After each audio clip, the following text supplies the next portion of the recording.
All right, happy Wednesday, Siggy students. Whether you're joining us from Midland or Odessa, we're so excited that you tuned in with us as we continue to press into Siggy online. And just off the top, if you don't have a group to meet, please contact us, and we'd love to give you the opportunity to hop into a small group that's meeting online in a virtual small group. We love to see students connected, even in this kind of weird time that we're in the middle of. But please let us know if you do not have a group to hop into. We'd love to get you connected. But I don't know about you, but I feel like there's always seasons of life where we kind of have no idea that we're about to endure a trial. We have no clue that a storm is forming in our life that will really shake things up on us. And as we go through life, we can be comfortable and we can be content to only have pain and suffering enter the picture and leave us confused and hurt and worried about what's next. And for instance, a couple of weeks ago, Chase Gilbert and I were coming back from taking some junior high students to Dallas for a mission trip. And as we were driving back, we're cruising down I-20, and things start to kind of unfold about this coronavirus. And as we're driving, the students are asleep in the back, and Chase and I are in the front of this van, and Chase starts reading news article after news article and tweet after tweet about all of this stuff that's unfolding with the coronavirus. And we start learning that schools are beginning to extend spring break, and we learn that the MLB baseball season is postponed, and we see that the NBA is on the verge of canceling the season, and we see that big cities are shutting down. And for instance, as we were in Dallas, we had just been to Six Flags the previous day, and we had been hearing all of this news about Six Flags possibly shutting down and Dallas closing, and Chase and I thought in our heads, hey, it is only a matter of time before we get this thing. Fingers crossed we don't, but of course that's what's kind of running through our head as we enter in this season and as we begin the process of unfolding what coronavirus looks like for us. And in that moment, tweet after tweet and story after story unfolds, and it's one hit after another of bad news. And so here we were, kind of these members of a bigger picture facing this growing pandemic, only to be left confused and worried about what's next. And life always seems to work this way, right? See, there's seasons that are great, and in the bat of an eye, chaos ensues, and we're left wondering where God is in the bigger picture, or if God's still in control. And in these seasons, we as humans, we long for understanding, and we long for answers and control, and we desire to be the ones running the show. And throughout the book of Job, we learn that comfort and control through life isn't always guaranteed. And that's why the book of Job is so relevant for us. You see, Job's suffering seems to come out of nowhere, and we have no connection to Job's character, as we'll learn. And his story is recorded for us so that we'll have some help living through these calamities and these trials. So that's why for the next 4 weeks, we're going to be working through the book of Job beginning to end. We're going to unfold what happens in Job's life and see how he endures these trials and these issues that come up in his life. But the bottom line for tonight is this: we desire understanding, but God desires trust. We desire understanding, but God desires trust. So go ahead, get your copy of the scripture and turn to the book of Job. If you crack open the middle of your Bible and kind of hit past all the Psalms, you'll hit the book of Job. And obviously this book is written about a guy named Job, and although he's the main character, the author of this book is unknown. And it starts off by allowing us to catch a glimpse of who Job is and his life and his family. So start in verse 1 with me of chapter 1. There was a man in the country of Uz named Job. He was a man of complete integrity who feared God and turned away from evil. Then verse 2, he had 7 sons and 3 daughters. So here we have Job, a man he fears God. He lives an upstanding life.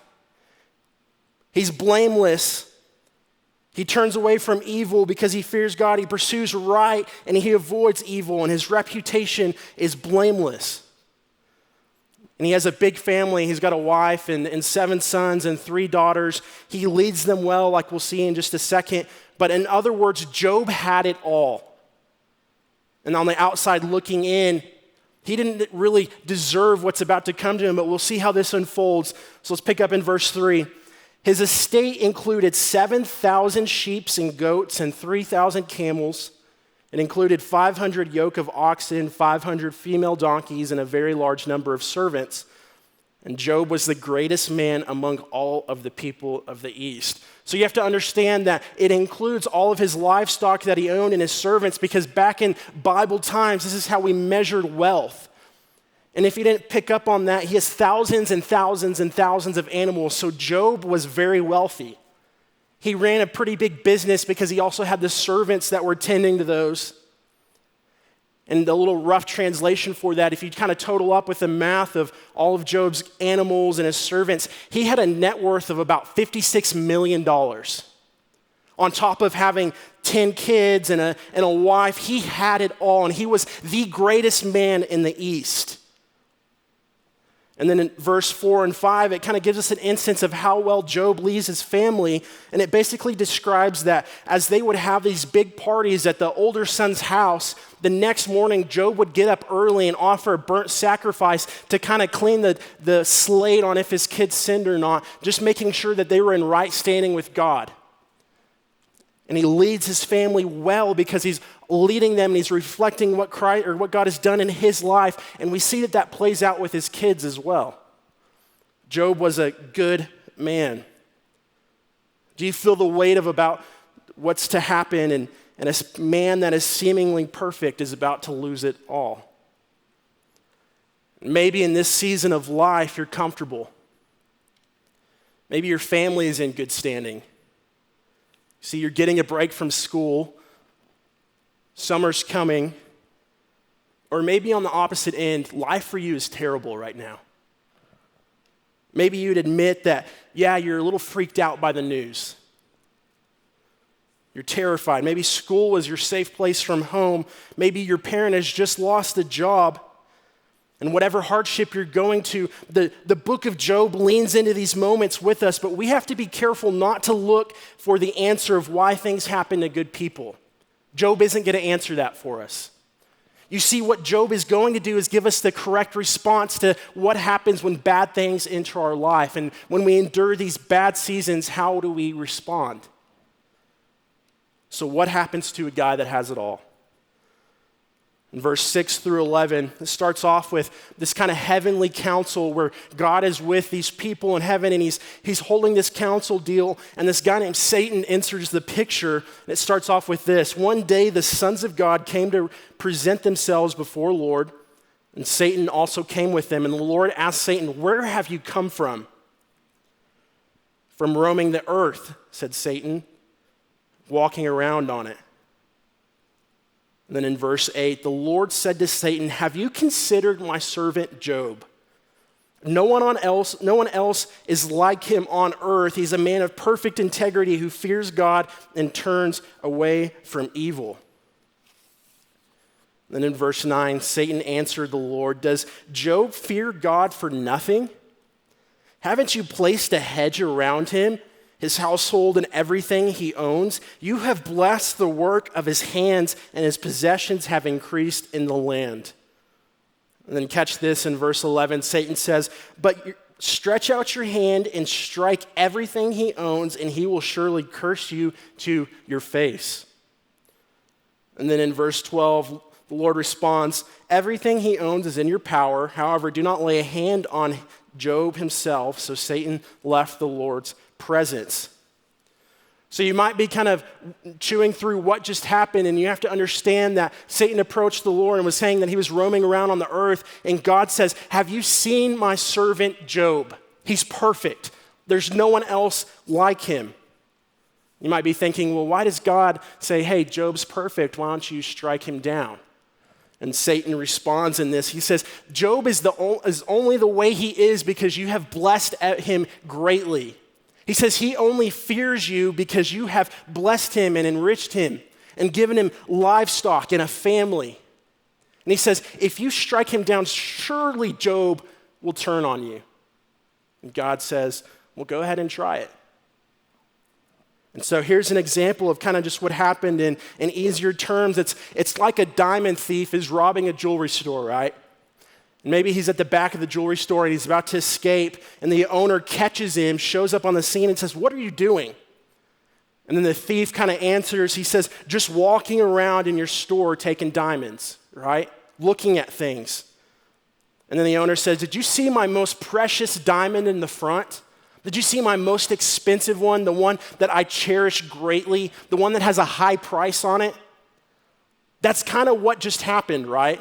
We see God saying, okay, Satan, you're roaming, you're stealing things. And then he says, have you seen the most precious diamond that is Job? The most valuable piece, if you will. Job is like that precious diamond. We know that Job is a great guy, so it's kind of odd that God would entice Satan to torment him, right? And we absolutely have to rule out that God just made a mistake here. You see, in his infinite power, we knew exactly what he was doing because he was proud of Job. Job has shown incredible faith. Satan doesn't seem very impressed with God in this moment, so Satan replies and basically says, he's only fearful of you to get rich. Satan thinks the only reason Job is the way he is because his wealth is from God. He says, watch as I strike him down. But God orchestrates this test of Job to display how faithful he is, and in return, how powerful God is in this moment. And he uses Job as an example, and this test will show that God is the center of Job's life, and rather than any other possession. And so then everything starts to kind of unfold in this moment, and I know that this is hard to grasp. You see, we want to love God and we want to love others, but we can sometimes make a hard deal of this, right? You and I can make a hard deal of it. We want to remain faithful to God, but some circumstances are hard. Seasons can be tough.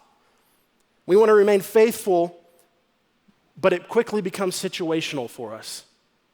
It quickly becomes, hey, if the season is good and if things are good and I have money and I have wealth and I have family, then I can be faithful to God. But what happens when everything comes to ruins? Are we still faithful? Because God is about to turn Job's world upside down to show us that a lack of understanding doesn't warrant a lack of faith. And after this, Job is about to enter into a wild season, and we have to understand that what's going on here. It's of like a heavenly significance of God in the process of demonstrating to this heavenly council that he's in front of with Satan to show that he is the center of Job's life. Not understanding, not worry, not turmoil, but God himself is at the center of Job's life. So jump down to verse 13 of chapter 1 with me, and we'll kind of see what happens next. One day when Job's sons and daughters were eating and drinking wine in their oldest brother's house, a messenger came to Job and reported something. So basically, all of the siblings are gathering around the oldest of Job's son's house. They're eating, they're drinking wine, they're celebrating together, and a messenger shows up on the scene. He shows up and he says, Job, all of your oxen were plowing and the donkeys were grazing nearby, and the Sabaeans swooped down and took them away. They struck down the servants with the sword, and I alone have escaped to tell you. So the Sabaeans in this moment, they're a nasty group of people, right? And they're from the land of Sheba, and they show up and they absolutely destroy most of Job's livestock. They come down and they take the donkeys and they take the oxen, and they also kill all of the servants that were a part of it. And this messenger says, I am alone. I have escaped to tell you this. So just then we see a hit of Job's fortune just wiped away in an instant. But catch this, in verse 16, he was still speaking when another messenger came and reported. So the first messenger is still speaking to Job. A second messenger crashes on the scene and says, God's fire fell from heaven, it burned the sheep and the servants and devoured them, and I alone have escaped to tell you. So Job just lost oxen and donkeys, and another messenger shows up and he says that a fire has broke out from heaven and that burned the sheep and the servants. So another hit to Job's fortune. But it always gets worse, right? And catch this in verse 7. That messenger was still speaking when yet another one came and reported. So now we have not one, not two, but three messengers coming to bring bad news. And then it says in verse 17, the Chaldeans formed three bands, made a raid on the camels. You have to understand the Chaldeans, another group of nasty people in the Old Testament. They formed 3 bands, made a raid on the camels, and took them away. They struck down the servants with the sword, and I have alone been the one to escape to tell you this. So once again, another nasty group of people, they form these 3 bands. They make a raid on all the camels and kill the people that take care of them. So if you're following along, you understand that all of Job's livestock have just been taken away from him. All of his servants have also. So basically, Job's career had just been erased. Pretty much all of the $56 million had just been wiped away from Job. He was broke, but he still had his family, right? We'll catch this in verse 18. He was still speaking when another messenger came and reported, your sons and your daughters were eating and they were drinking wine in their oldest brother's house. And suddenly a powerful wind swept from the desert and struck the 4 corners of the house.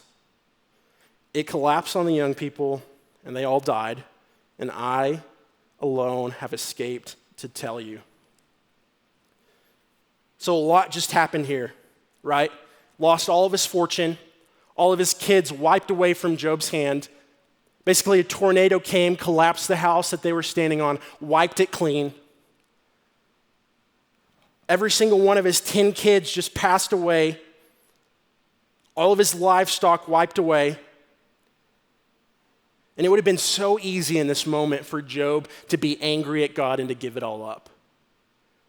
Think about it. Your entire fortune, a job, if you will, a family member passing away. Job experienced it. $56 million worth, 10 offspring worth. Job was in the heat of a trial. You would think that he would get up and he would be mad and he would curse God. But catch this in verse 20. Then Job stood up, he tore off his robe, he shaved his head, and he fell to the ground and worshiped, saying, naked I came from my mother's womb, and naked I will leave this life. The Lord gives, and the Lord takes away. Blessed be the name of the Lord. When the author says that he stood up and tore his robe, you have to understand that this was probably the outer garment that Job got to wear to distinguish that he was a wealthy man, and he rips it off. Rightly so, because all of his wealth had just been taken from him. So he was just merely a peasant in that moment, and he rips off the outer garment that distinguishes his wealth. He shaves his head, which is an ancient ritual for mourning. You see, the length of the hair and the beard was something that almost everybody had, and so he shaves it all off. He rips off his robe, and he falls to the ground. And some translations will say that he put his forehead in the dirt, and he leveled himself before the Lord. And he worshiped. And he said, naked I came from my mother's womb, and naked I will leave this life. And the Lord gives, and the Lord takes away. And blessed be the name of the Lord. So Job is in the process of mourning. He shaves his head, rips off his robe. And throughout the loss of his job, throughout the loss of his fortune, the loss of his 10 kids, Job did not curse God. He didn't sin, but he fell to the ground and worshiped. And in verse 22, throughout all of this, Job did not sin and he did not blame God for anything. And Satan at this time, he proved to be wrong. Job didn't curse God when he lost everything. He stripped down, he shaved his head, and he worshiped God. And even through the loss of everything, he didn't even curse God. But it doesn't end there, right? We get to pick up in chapter 2. Chapter 2 opens up in another heavenly council, if you will, to kind of paraphrase a little bit, but Satan crashes the scene again, and he tells God, hey, I've been walking around on the earth, and I love God's sense of humor, if you will, because he says this in verse 3. The Lord said to Satan, have you considered my servant Job? No one else is like him, a man of perfect integrity who fears God and turns away from evil. He still retains his integrity, even though you enticed me against him to destroy him for no good reason. So basically, God says, have you seen Job? Have you seen how perfect his integrity is? There's almost a sense of humor because Satan had just come from absolutely ripping Job apart. And he says, have you seen him? He's got perfect integrity. So then, obviously, Satan wants to test him again. And so in verse 7, he says, Satan left the Lord's presence and infected Job with terrible boils from the soles of his feet to the top of his head. And if you jump to Job 7:5, it doesn't tell you that this is merely some kind of rash, but it is a severe medical issue, and it uses some pretty grotesque terms, and he says he has maggots and worms entering in these sores on Job's body. From the top of his head to the tip of his toes, he is now infected with this disease on top of losing everything. But Job still isn't fazed. If you catch this in verse 8, he says, then Job took a piece of pottery to scrape himself while he sat among the ashes. Did you catch that? Job sat in the rubble of his children's home among the scene of their death and grabs a piece of pottery that was probably broken from one of their possessions and begins to scrape the boils off of his skin. He sits in the ashes from where everything had just burned and the scene of where all of his kids just died. And he scrapes the boils off his skin and he still doesn't curse God. He still doesn't blame God. But his wife sure does. If you watch this in 9, his wife said to him, are you still holding on to your integrity? Curse God and die. And at this point, Job's wife is probably beginning to question what God is doing, and she's probably had enough at this point. Even though we know that this was another test, we see that despite the boils, despite the death, despite the outside influence from his wife, Job says, should we only accept good from God and not adversity? Should we only have good days and not bad days? And then once again, he responds, and throughout all of this, Job did not sin in what he said. So Job had now contracted a health issue at the hands of Satan and God's interaction, and in this, Job still did not budge. Still never wavered. And how easy would it have been to be in Job's shoes and to lose faith in God because you have lost understanding? And chances are you will never experience the amount of heartache that Job just endured. You won't ever be in Job's shoes, but what about when you're in your own shoes? The same shoes that walk around in April of 2020 not knowing what's going to happen next. The same walk where the news is scary, your parents lose their job, you're distraught over school, maybe that your senior year's over, and bad news after bad news after bad news starts piling up. So I'm going to ask you this, how are you worshiping instead of worrying? How are you embracing the ashes and the broken things like Job, and how are you worshiping in that moment? And it would have been easy for Job to get up at this point. He was empty-handed, literally. He had his wife, but his wife was saying, curse God. Turn away. Can we move on from this? Job knew he was empty-handed. His wife knew it, but he still pressed into God. And he still trusted at this point. Job wasn't in control and he knew it. And you see, there are moments in life where you feel like you're not in control. But does a lack of understanding warrant a lack of trust? Let me say it this way. Does our lack of comfort warrant a lack of faith? When push comes to shove and now you're uncomfortable and life stinks, does that warrant you losing faith in God? No. But in Job's shoes, you could argue so.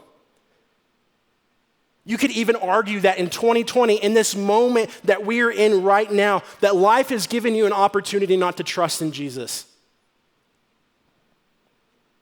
There will be instances in life where pain and suffering make you not want to trust. Maybe that's right now. Or maybe you're driving home from a mission trip trying to figure out what's about to unfold. Or maybe you'll lose a loved one. Maybe there'll be job loss. Maybe there's broken situations that you can't escape. And there will be times where you question why a good God will allow bad things to happen.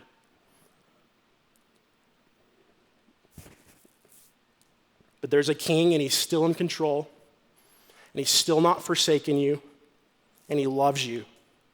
And as much as the enemy tries to prove otherwise, God is still running the show. So lean in with me this week. We often desire understanding, but God desires trust. We often desire understanding, but God desires trust. God desires trust in the little moments and in the big moments and in the moments of 2020 and in the moments when you're sitting in the ashes and the rubble of where you had just lost a loved one. God desires trust. In the moments where you're infected with a terrible disease and in the moments where there's a job loss and when you feel like the world is caving in on you, God desires trust because God is still running the show.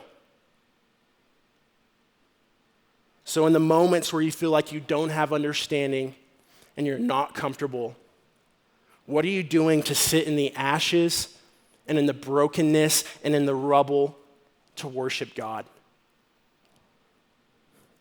So what does trust look like for us this week? Well, it can be not cursing God, like Job never cursed God in this moment. It can look like worship instead of worry. It can look like releasing control to God, trusting that he's running the show. Or another big one, it can look like witnessing to the people around you. Because whether Job realized it or not, he was witnessing to his wife that did not have trust in God. And he was saying, despite what's happened, God is still good. He's still running the show. He's still in control. And he's still worthy of worship. So lean in with me this week. We often desire understanding, but God desires trust. Man, I'm so excited about this Job series because for the next 4 weeks, we're going to be uncovering the next chapters of Job, and you'll get to hear from Chase Gilbert and Monet, and then as we kind of wrap this up, all three of us. But man, I'm so excited for what God is going to show us in this season of Job. And it's beautiful to look at when we're planning for the semester and we're figuring out what our teaching curriculum is going to look like, that God orchestrated us to work through Job in this season. God knew that we were going to be working through the book of Job in this season where we're strictly online. How beautiful is that? And we're going to have a time of small group. And so once again, if you don't have a small group, I hope that you would text this number for us. Text Siggy Student, all one word, to 97,000. And that's going to give you a link to hop into a virtual small group. But before we end, I'm just going to pray for us and just encourage you with this. God is using this moment for good. God's still running the show. He still knows what he's doing. And I hope that Job begins to paint that picture for you. But Father, we thank you so much just for who you are. We thank you for just the preservation of scriptures, that we get to look at Job and we get to see how you work in Job's life. And man, how beautiful is it that is a reflection of what's going on right now. I pray for each of the students or the parents that's tuning into this, that I pray that you just foster incredible small group time with questions and just discovery of who you are and what your character is like. And Father, ultimately, how much you love us. God, I just thank you so much for these moments. In your name I pray, amen.